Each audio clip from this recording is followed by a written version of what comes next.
நான் முதல்ல டேனியல் பாலாஜி சாரை வந்து இயக்குனர் பிரசாத் பிரபாகர் சார் அவர்கள் வந்து டேனியல் பாலாஜி சாரை வீட்டுக்கு போய் அவங்கள வந்து பார்த்து இந்த ஃபிலிமுக்கு வந்து கன்ஃபார்ம் பண்ணி இது பண்ணப்போ அப்போ தான் வந்து என்னை பற்றி இன்ட்ரடியூஸ் பண்ணாங்க.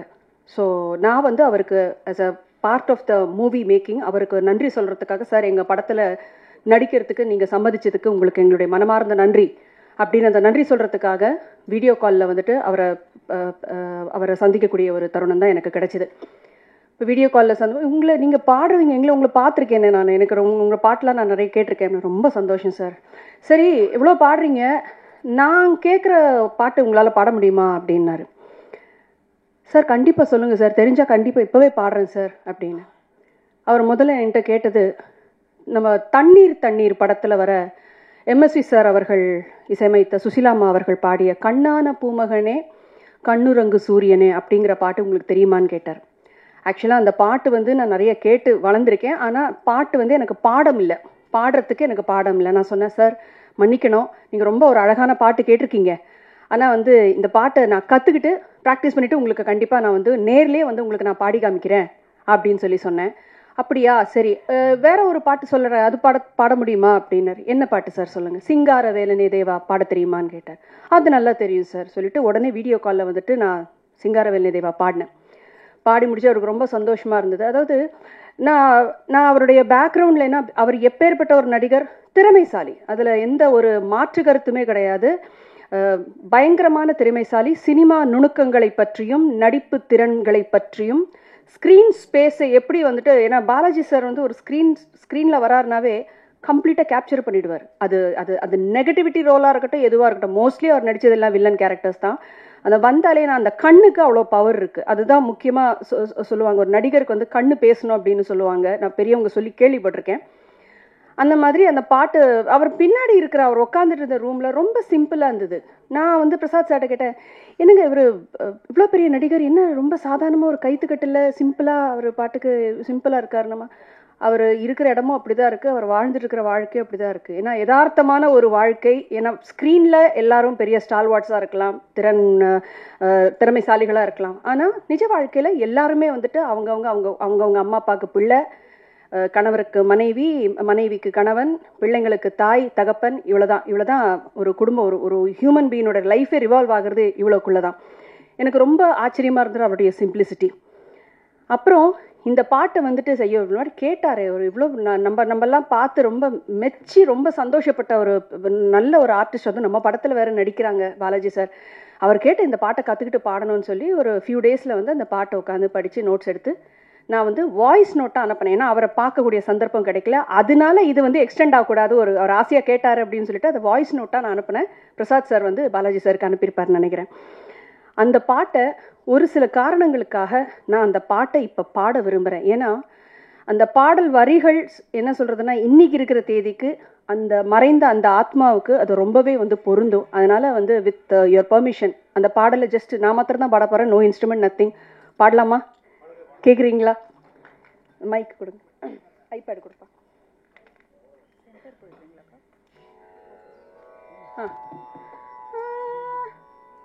சென்டராடா? இல்லைடா, பிரச்சனை இல்லைடா.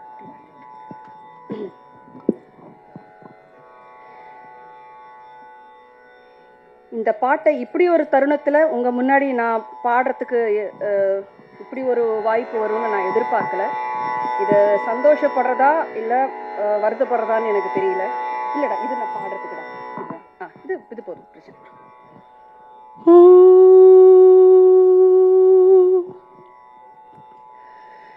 கண்ணான பூமகனே கண்ணுரங்கு சூரியனே, கண்ணான பூமகனே கண்ணுரங்கு சூரியனே, ஆத்தா அழுத கண்ணீராக பெருகி வந்து தொட்டில் நனைக்கும் வரை, உன் தூக்கம் கலைக்கும் வரை, கண்ணான பூமகனே கண்ணுரங்கு சூரியனே, கண்ணுரங்கு சூரியனே, கண்ணுரங்கு சூரியனே.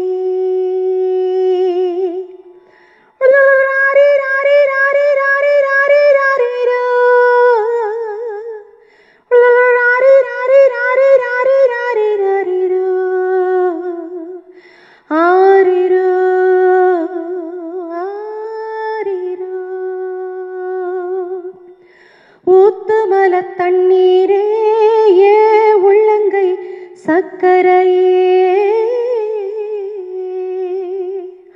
ஊத்துமல தண்ணீரே ஏ உள்ளங்கை சக்கரையே நீ நான் பெத்த தங்கரதம் இடுப்பில் உள்ள நந்தவனம் நீ நான் பெத்த தங்கரதம் இடுப்பில் உள்ள நந்தவனம் காயப்பட்ட மாமனின்று கண்ணுறக்கம் கொள்ளவில்லை சோகப்பட்ட மக்களுக்கு சோறு தண்ணி செல்லவில்லை ஏகப்பட்ட மேகம் உண்டு மழை பொழிய உள்ளமில்ல கண்ணான பூமகனே கண்ணுறங்கு சூரியனே கண்ணுறங்கு சூரியனே கண்ணுறங்கு சூரியனே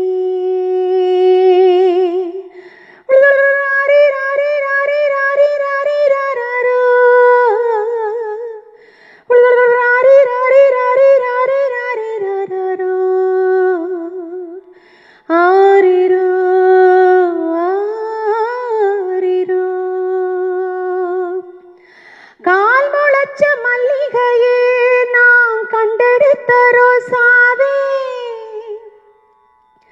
கால் முளைச்ச மல்லிகையே நான் கண்டெடுத்த ரோசாவே நீ தேன் வச்ச அத்தே பழம் முத்தம் தரும் முத்துச்சரம்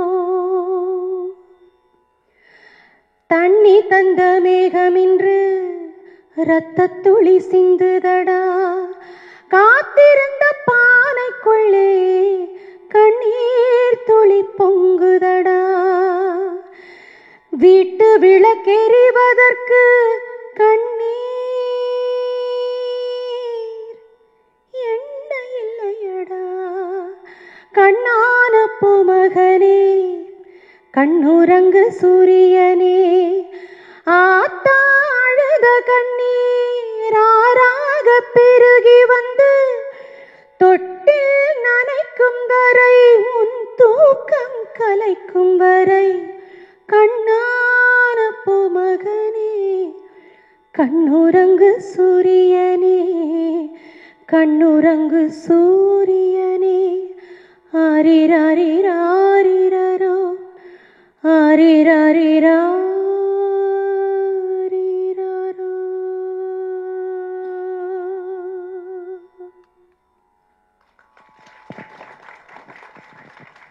வாழ்க்கையில் வந்து ஒரு சிங்கருக்கு வந்து பாடகர்களுக்கு வந்து இன்னும் நான் வந்து இந்த தமிழ் மண்ணில் பிறந்த ஒரு பொண்ணு எனக்கு எம்எஸ்வி சாருடைய பாடல்களோ இளையராஜா சார் அவர்களுடைய பாடல்களோ ஜி ராமநாதன் அவர்கள்லேருந்து இன்றைக்கி AR Rahman sir Anirudh sir எல்லாருமே வந்து இதெல்லாம் வந்து it is a part of culture நம்ம அந்த மண்ணுடைய மனம்னு சொல்லுவாங்கல்ல அது மாதிரி வளர்ந்த ஒரு பொண்ணு தான் நான் எனக்கு பல பாடல்கள் எனக்கு மெமரிஸ் சில பாடல்கள் முக்கியமாக வந்து எஸ்பிபி சார் மறைவுக்கு அப்புறம் எனக்கு வந்து பல பாடல்கள் கேட்குறதுக்கே ஒரு மாதிரி பயமாக இருந்தது எந்த பாடல்லாம் வந்து தூங்கும் போதும் நடக்கும் போதும் உட்காரும் போதும் வண்டி ஓட்டும் போதும் பிள்ளைகளோட விளையாடும் போதும் குடும்பத்தில் இருக்கும் போது கேட்டு கேட்டு நான் வளர்ந்த பாடல்கள் ஒரு சில பேருடைய மறைவுக்கு அப்புறம் வந்து அந்த பாடல்களை கேட்க முடியாமல் போயிடும் ஏன்னா சிங்கர்ஸ் பொறுத்த வரைக்கும் இதெல்லாம் நாஸ்டாலஜிக் மூமெண்ட்ஸ் அதில் அழகான மெமரிஸ் இருக்குது ரொம்ப துக்கமான மெமரிஸ் இருக்குது இந்த ஒரு மெமரியை இந்த பாடலை நான் எப்படி அழகான ஒரு பாடலில் சேர்க்கறதா இல்லை துக்கமான மெமரியில் சேர்க்கறதான்னு எனக்கு தெரியல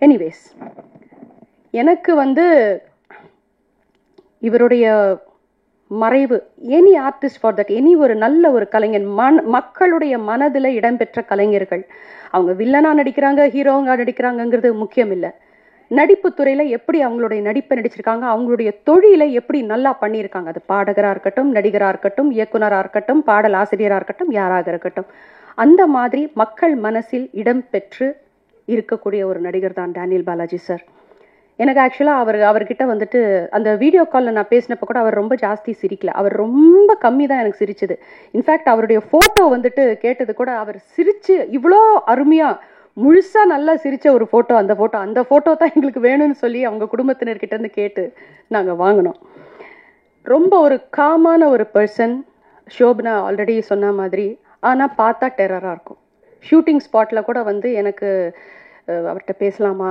வேண்டாமா, சார் காஃபி சாப்பிட்றீங்களா, சார் டீ எதாவது சாப்பிட்றீங்களா, சாப்பாடு எப்படி இருந்தது, ஏதாவது குறைகள் இருக்கா, ஏதாவது தேவையா எல்லாம் கேட்குறதுனா கூட எனக்கு ஒரு பயம். ஆனாலும் பேசுவேன், தைரியமாக போய் பேசுவேன். வேண்டாம் மேடம், தேங்க்யூ, இப்படி தான் சொல்லுவார். இந்த ஷெல்லுக்கு உள்ளே வந்துட்டு வேற ஒரு பாலாஜி சார் ஒருத்தர் இருக்கார். இங்கே ஷெல்லுக்கு வெளியில் இருக்கிறது டேனியல் பாலாஜி அவர்கள், அந்த ஷெல்லுக்கு உள்ளே இருக்கிறது பாலாஜி சார் அவர்கள். ரொம்ப ஒரு கான்ட்ராஸ்டிங் பர்சனாலிட்டின்னு தான் நான் சொல்லுவேன். படத்தில் ஒரு நடிகரை பார்க்கறதுக்கும் நிஜ வாழ்க்கையில் அவங்களோட யதார்த்த வாழ்க்கையில் அவங்கள பார்க்கறதுக்கும் நிறைய வித்தியாசங்கள். அவர் இவ்வளோ தூரம் ஆன்மீகத்தில் சிறந்து இருப்பாருன்னு சொல்லிட்டு ஒரு தேடுதல் இருக்கும் அவருக்குன்னு நாங்கள் எதிர்பார்க்கவே இல்லை. அது மாத்திரம் இல்லாமல் இந்த படம் ஷூட்டிங் நடந்துகிட்டு இருக்கும்போது அதிகமாக வந்து ஈஸ்வர் கிருஷ்ணாவோடையும் சாருகேஷ் அவர்களுடையும் அவர் அதிகமாக பேசியிருக்காரு. அது மாத்திரம் இல்லாமல் அவர் கூட ரன்னிங் கேரக்டராக வந்துட்டு இருந்த பாபு அவர்களோடும் முத்து அவர்களோடும் அதிகமாக அவர் வந்துட்டு பேசியிருக்கிறாரு. அப்போவே வந்து ஈஸ்வர் கிருஷ்ணா கிட்டக்க அவர் சொல்லியிருக்கிறாரு, இதுதான் என்னுடைய கடைசி படமாக இருக்கும், இதுக்கப்புறம் நான் பரிபூர்ணமாக ஆன்மீக வழியில் தான் போகிறதா இருக்கேன். இதில் என்னென்னா, மனுஷன் எவ்வளோ சம்பாதிச்ச காசும் வந்து ஒரு ஒரு அருமையான ஒரு கோயிலை வந்துட்டு கட்டுறதுக்காக யூஸ் பண்ணியிருக்காரு. அவர் வந்து பயங்கரமான ட்ரெஸ் போட்டுலாம் நாங்கள் வந்து பெருசாக ஆடம்பரமாக ட்ரெஸ் பண்ணி நான் பார்த்தது கிடையாது. அட்லீஸ்ட் இந்த ஆர்பிஎம்மோட ஜேர்னியில் அட்லீஸ்ட் நான் சொல்லணும்னா, சாதாரணமாக ஒரு வேஷ்டி வீட்டில் இருக்கும்போது சாதாரண ஒரு வேஷ்டி கட்டிட்டு தான், ஒரு பனியன் போட்டுட்டு தான் அவர் இருந்திருக்காரு. That's contrast thing. அண்ட் முக்கியமாக இந்த டைரக்டர் பிரசாத் பிரபாகர் சார் அவர்களோட பாலாஜி சாருக்கு நாங்கள் செட்டிலேயே சொல்லிப்போம். பிரசாத் சாரெல்லாம் நாங்கள் கிண்டல் பண்ண ஆரம்பிச்சிட்டோம். பிரசாத் சார் வந்து ஏதாவது சீன் பற்றி எக்ஸ்பிளைன் பண்ணுறதுக்கு கொள்றதுக்கு ஏதாவது வந்தானாக்கா, ஷபா வந்துட்டிங்களா சொல்லுங்கள், இப்படி தான். ஸோ அந்த ஷபாங்கிறத நாங்கள் சொல்லி எங்களுக்கு இதெல்லாம் பயங்கரமான ஒரு ஹாண்டிங்கான மெமரிஸ் ஆகிடுச்சு. ஹியூமராக இருந்த ஒரு விஷயங்கள்லாம் வந்து ரொம்ப ஹாண்டிங் ஆக ஆரம்பிச்சிடுச்சு.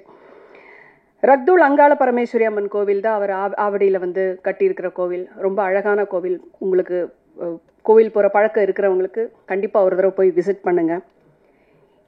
இவரை பற்றி நான் ரெண்டே விஷயம் மாத்திரம்தான் நான் சொல்லணும். நான் சின்ன வயசில் சில படங்கள் நடித்தேன். அதுக்கப்புறம் வளர்ந்ததுக்கப்புறம் அதிகமாக ஒன்றும் படங்களில் நான் நடிக்கலை. சொல்லப்போனால் பாட்டு மேலே ரொம்ப கான்சன்ட்ரேஷன் இருந்து படம் வந்து அந்த அளவுக்கு நடிக்கலை. நான் இந்த படம் நடிக்கும் போது எனக்கு பொறுத்த வரைக்கும் நான் ஏதோ ஒரு சில படங்கள் நடித்தேங்கிற எந்த ஒரு அனுபவம், ஒரு கான்ஃபிடன்ஸ் எதுவுமே எனக்கு கிடையாது. நான் ஃபஸ்ட்டு டே செட்டுக்கு வரும்போது டைரெக்டாக பாலாஜி சார்கிட்ட சார் உங்கள்கிட்ட ஒன்று கேட்கணும். என்ன மேடம் சொல்லுங்கள். சார், நீங்கள் நடிக்கும் போது நீங்கள் எப்படி பர்ஃபார்ம் பண்ணுறீங்கிறத பார்க்குறதுக்கு எனக்கு நீங்கள் அனுமதி கொடுக்கணும்னு கேட்டேன். அது எதுக்கு நீங்கள் பார்க்கணும்? இல்லை சார், நான் வந்து நீங்கள் தான் ஏற்கனவே நடிச்சிருக்கீங்களே. சார் இல்லை சார், அவ்வளோ பெரிய வார்த்தையெல்லாம் சொல்லாதீங்க, உங்கள் முன்னாடி அந்த வார்த்தையை சொல்கிறதுக்கெலாம் எனக்கு எந்த தகுதி இல்லை, நான் கற்றுக்கிறேன், என்னை ஒரு ஸ்டூடெண்ட்டாக நினச்சி ஜஸ்ட் அட்லீஸ்ட் நீங்கள் பர்ஃபார்ம் பண்ணுறதை எனக்கு பார்க்குறதுக்கு அனுமதி கொடுங்க. சரி பாருங்கள். ஸோ பல ஷார்ட்ஸ் வந்து அவர் எப்படி ஒர்க் பண்ணார், எப்படி, ஏன்னா ஸ்க்ரீனில் ஒரு நடிகருடைய ப்ரெசன்ஸு, அந்த பர்ஃபார்மன்ஸை பார்க்குறது ஒரு விஷயம், சாதாரணமாக இருப்பார். ஆனால் அந்த ஆக்ஷன்னு சொன்னதுக்கப்புறம் அவருடைய கண், அவருடைய பாடி லாங்குவேஜ் அந்த கேரக்டருக்குள்ளே அப்படியே வந்துடுவார். இது ஒன்று. ரெண்டாவது நான் பகிர்ந்துக்கணும்னு நினைக்கிற ஒரு விஷயம், இந்த படத்தில் ஈஸ்வர் கிருஷ்ணா அவர்களும் இங்கே இருக்கிற தயா பிரசாத் பிரபாகர் அந்த அவங்களுக்கும், இவங்க ரெண்டு பேருக்கும் வந்து இது டெபியூ ஃபிலிம். முதலாக இவங்க வந்து ஃபுல் ஃப்ளெஷ்டாக ஒரு ஃபிலிமில் அவங்க நடிக்கிறாங்க. இவங்ககிட்ட எப்படி அப்ரோச் பண்ண போகிறாரு அப்படின்னு சொல்லிட்டு எனக்கு பார்க்கணுன்னு ஒரு ஆர்வம். தயா பிரசாத் அவர்களோட வந்து காம்பினேஷன் சீன்ஸ் நிறையா பாலாஜி சாருக்கு இருந்தது. அண்ட் ஈஸ்வரும் இதே மாதிரி தான் வந்து நடிக்கும் போது, ஃபர்ஸ்ட் டே வந்து ஈஸ்வர் நடிக்கும் போதே வந்து டென்ஷன், பயங்கர ஒரு படபடப்பு. ஈஸ்வர் என்னென்னலாம் ப்ரிப்பேர் பண்ணிட்டு வந்தாரோ, கற்றுட்டு வந்தாரோ, டோட்டலாக அங்கே மறந்தாச்சு. அப்போ இவர் ஒரே வார்த்தை சொன்னார், தம்பி நடிக்கும் போது பயப்படக்கூடாது. இன்னொன்று, நீங்கள் நடிக்கும் போது நான் டேனியல் பாலாஜி கிடையாது, நான் ஒரு சாதாரண இந்த கேரக்டருக்கு உள்ள ஒரு மனுஷன். அந்த கேரக்டரை மாத்திரம் நீ பார்த்தா போதும், உன்னுடைய வேலையை நீ கான்ஃபிடென்ட்டாக தைரியமாக நீ பண்ணு அப்படின்னு ஒரு டெபியூ நியூ கம்மருக்கு அவர் கொடுத்த உற்சாகம், அது எனக்கும் ஒரு படிப்பினையாக இருந்தது. தயா பிரசாத்துக்கு வந்துட்டு அவங்க நடிக்கும் போது பல ஷார்ட்ஸில் வந்து இது இப்படி தான் இருக்கணும், ஃப்ரேம் இப்படி தான் பார்க்கணும், கண் இப்படி இருக்கணும் அப்படின்னு சொல்லி நிறைய வந்து அவர் வந்துட்டு சொல்லி கொடுத்தாரு. இதெல்லாம் வந்து இதெல்லாம் பல பெரிய நடிகர்கள் வந்துட்டு ரொம்ப கற்று தேர்ந்தவர்கள் நிறைய பேர் பண்ணுறாங்க. ஆனால் இது சில பேர் வந்துட்டு நான் இதுக்கு இது தலையணும், அவங்க எப்படின்னா அவங்க ஃபிலிம் அவங்க நடிக்கிறாங்க எப்படின்னா போட்டோன்னு சில பேர் இருக்காங்க. ஆனால் அந்த ஒரு பர்ஃபார்மன்ஸ் கொடுத்து, இப்போ ஈஸ்வர் கிருஷ்ணாக்கும் சரி தயாக்கும் சரி, அவங்க இந்த படத்தில் நல்லா பர்ஃபார்ம் பண்ணியிருக்காங்கன்னு ஒரு பேர் வரணும்னா அதில் 50% வந்து டேனியல் பாலாஜி சாருக்கு போகும் தான் சொல்லுவேன். 50% டைரக்டர் சார் அவருக்கு போகும். ஸோ இந்த விஷயங்கள் ஷேர், அதுவும் இல்லாமல் இந்த படம் வந்துட்டு it's a suspense thriller. Daniel Balaji சாருக்கு வந்து உங்களுக்கு எவ்வளோ தூரம் தெரியும் தெரியல, லேஸில் ஒரு ஸ்கிரிப்டை அவர் ஒத்துக்க மாட்டார். லேஸில் ஒரு ஸ்கிரிப்டை கன்வின்ஸே பண்ண முடியாது. அதுவும் இல்லாமல் இந்த க்ரைம் சஸ்பென்ஸ் த்ரில்லர் மாதிரி இருக்கிற மூவிஸை 1008 லாஜிக் இருக்கணும். ஒவ்வொரு சீனுக்கும் அந்த கதை மூவ் ஆகிற விதங்கள் எல்லாத்துக்குமே அந்த லாஜிக் இருக்கணும். அதில் பிரசாத் பிரபாகர் சார் வந்து ரொம்ப அழகாக கதையை விவரித்து அவருடைய கதாபாத்திரத்தினுடைய தன்மை என்ன எதுன்னு ஃபிலிமை பற்றி ரொம்ப கரெக்டான கன்ஸ்ட்ரக்ஷன், அந்த ஒரு ஃப்ரேம் ஒர்க்கு கரெக்டாக கொடுத்து, அதுக்கப்புறம்தான் பல மீட்டிங்குகளுக்கு அப்புறம்தான் வந்து பாலாஜி சார் வந்து இந்த படத்தை வந்துட்டு நடிக்கிறதுக்கு ஒத்துக்கிட்டாரு. அந்த மாதிரி ஒரு பரிபூர்ண உழைப்பு ஆர்பிஎம் டீம் எல்லாருமே இதில் ஒர்க் பண்ணியிருக்கிற ஆர்டிஸ்டும் சரி, இதில் ஒர்க் பண்ணியிருக்கிற டெக்னீஷியன்ஸும் சரி, ஒரு பரிபூர்ண உழைப்பு மூலமாக வந்துட்டு இருக்கிற ஒரு ப்ரொடக்ஷன் தான் ஆர்பிஎம். இந்த திரைப்படத்துக்கு உங்கள் எல்லாருடைய பேராதரவும் ஆசீர்வாதமும் நல்ல குட் விஷஸும் எங்களுக்கு என்றைக்குமே இருக்கணும். இன்னும் மேலும் மேலும் உழைக்கிறதுக்கு எங்கள் டீம் நாங்கள் தயாராக இருக்கோம். மேலும் மேலும் நல்ல ஆப்பர்ச்சுனிட்டிஸ், இந்த படத்தில் நடித்தவங்க ஒர்க் பண்ணவங்க எல்லாருக்குமே இன்னும் வாழ்க்கை இன்னும் நல்லபடியாக உயரணும் அப்படின்னு சொல்லிட்டு நான் மனசார வேண்டிக்கிறேன். அது மாத்திரம் இல்லாமல் இன்றைக்கி நாள் வந்து அவர் இறந்த நாளாக இருக்கலாம், ஆனால் இன்றைக்கி ரொம்ப விசேஷம். இன்றைக்கி சூரிய கிரகணம் இப்போ நடந்துக்கிட்டு இருக்கு. அது மாத்திரம் இல்லாமல் நிறைய கிரகங்களோட சேர்க்கை, ரொம்ப நல்ல விஷயம். இந்த உலகத்துக்கே வந்து நிறைய நன்மை நடக்கக்கூடிய ஒரு தினமாக எல்லாரும் சொல்கிறாங்க. அந்த ஆசீர்வாதம் எல்லாருக்கும், நம்ம எல்லாருக்குமே கிட்டட்டும் அப்படின்னு சொல்லி வேண்டி எனக்கு இந்த வாய்ப்பை அளித்த ஆர்பிஎம் டீம் அவர்களுக்கு நன்றி தெரிவித்து விடைபெறுகிறேன். நன்றி, வணக்கம்.